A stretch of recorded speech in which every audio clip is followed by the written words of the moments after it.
Here, the plastic part for the front and for the rear have been glued to the chassis of the car, to the die-cast body.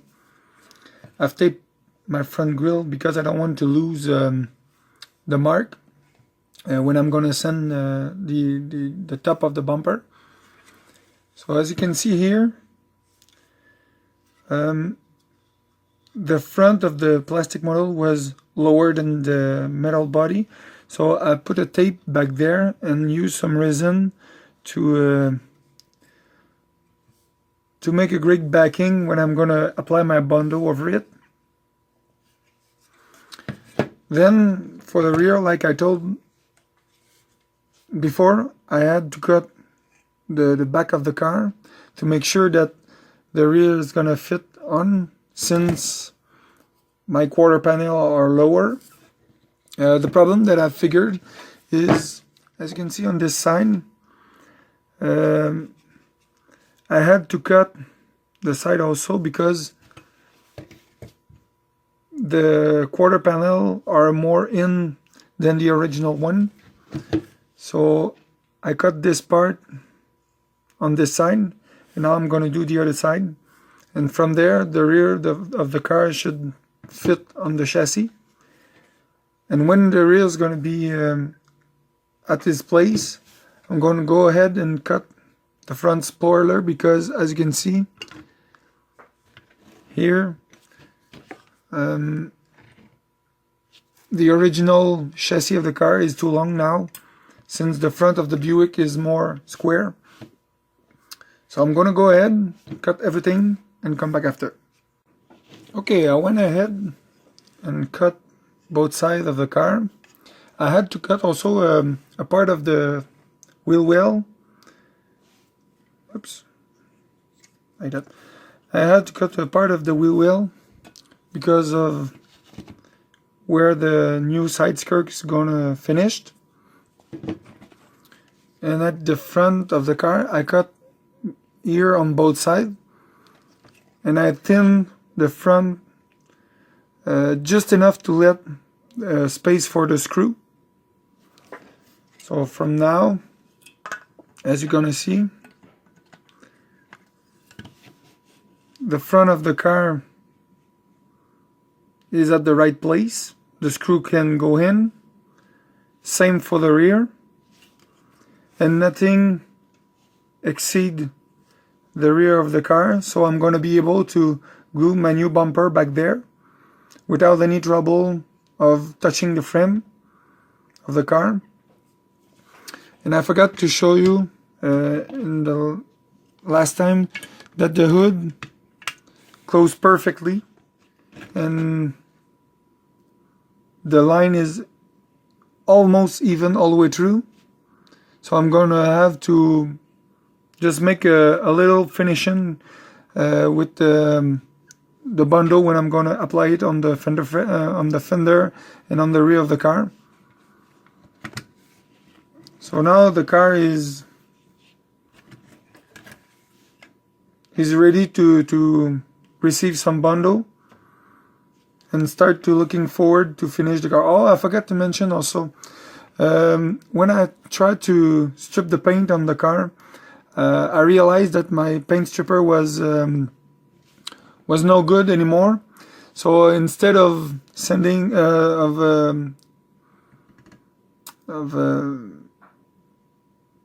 remove the paint with the paint stripper, I go ahead with the 180 grit sandpaper, send it to the bare metal before gluing the front of the car on the die-cast body.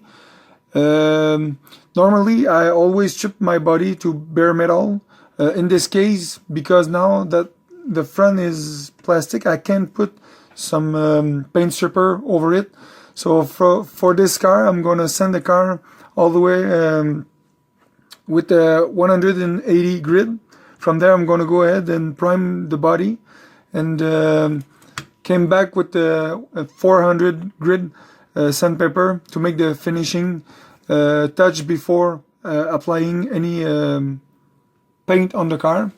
So it should be good. I prefer always to strip down the body, but In this case, my paint stripper was not good anymore, so that's why the car still have paint on. So I'm gonna go ahead start to applying Bondo on the car and show you the result.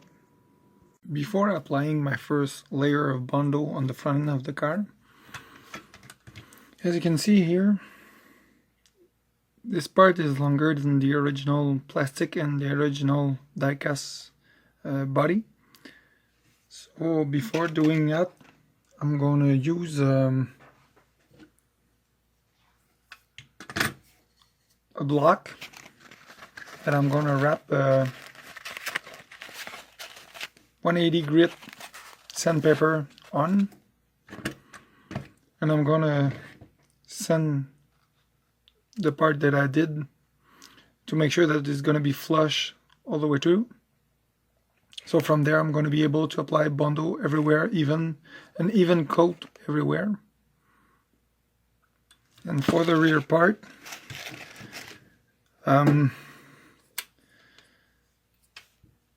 this rear is longer than the original one. So what I'm gonna do is take my Dremel with the sandpaper and try to blend the plastic rear on the metal original metal die-cast body. Okay, as you can see, the front is now cut and ready to receive some Bondo, and same for the rear. I've blended this part on the original metal die-cast body. So from there, the only thing I had to do is add Bondo everywhere here to make sure that I have an even smooth surfaces. So from there, let's Bondo it. So there we go. First layer applied everywhere on the rear on both sides for the extension of the quarter panel. For the rear of the car, the other quarter panel, and on this side I've already started to sand the Bondo on the fender. I will have to apply for sure another layer because I have some like you're gonna see here, some air bubble, so I'm gonna have to put another layer over it. As you can see, I still have my tape on the front grille because I don't want to mess up the front the front grille of the car, because the front grille is only printed in the plastic body. So from there I'm gonna go ahead and sand all the car, sand the Bondo on front and the rear of the car, and show you the result. Now my car is all primed. From there I can see, like here, where I still have some finishing touch to do. So from there I will be able to, I have another one here. So from there I'm gonna apply another coat of Bondo on my imperfection. From there I'm gonna sand the rest of the body with a 400 grit sandpaper, and I will be ready to apply the first coat of color on this car. So this is the end result. I've resand all the Bondo that I've had into the air bubble on my Bondo. I've reprimed the car everywhere to coat. Now the car has been sanded with a 400 grit sandpaper. Now the only thing left to do is choose your paint scheme and paint the car as you wish. So from there I'm gonna go ahead and finish my car and show you the end result.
So this is it at the end. This is the car that I'm starting with, the donor car.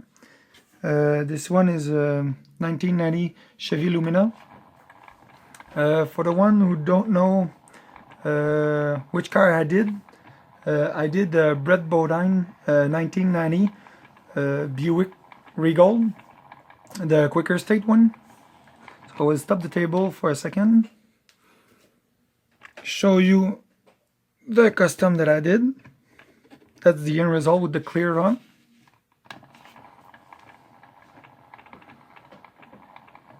Oops, I'm going to back it up a little so you can see it.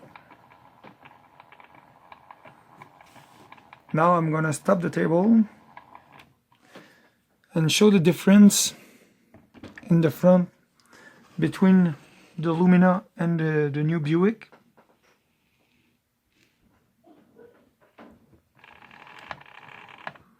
The side is almost the same, but the rear is really different. The bumper and the extended side quarter panel that I showed before. As usual, in every custom that I did, I try hard to keep all the opening features of the car. Same for this one. The hood and the trunk still open, and here you can see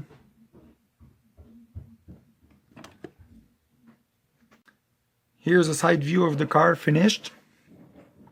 On this one I also unassembled all the car to repaint the undercar, the underbody. As you can see, this is the result, and this is the original one from the Lumina. So I essentially let the spray, the overspray of the green from the roll cage on the underbody, because the real car are always like that. They are never perfect. I also did all the roll cage inside. Oops. Like that. All the roll cage inside the engine bay. Also let the underhood in white like the original one.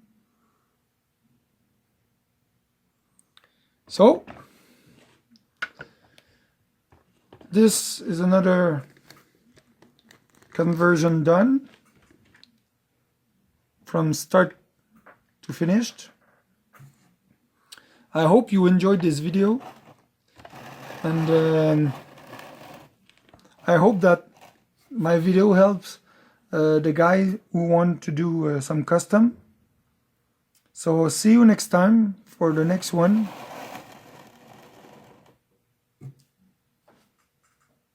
Bye bye.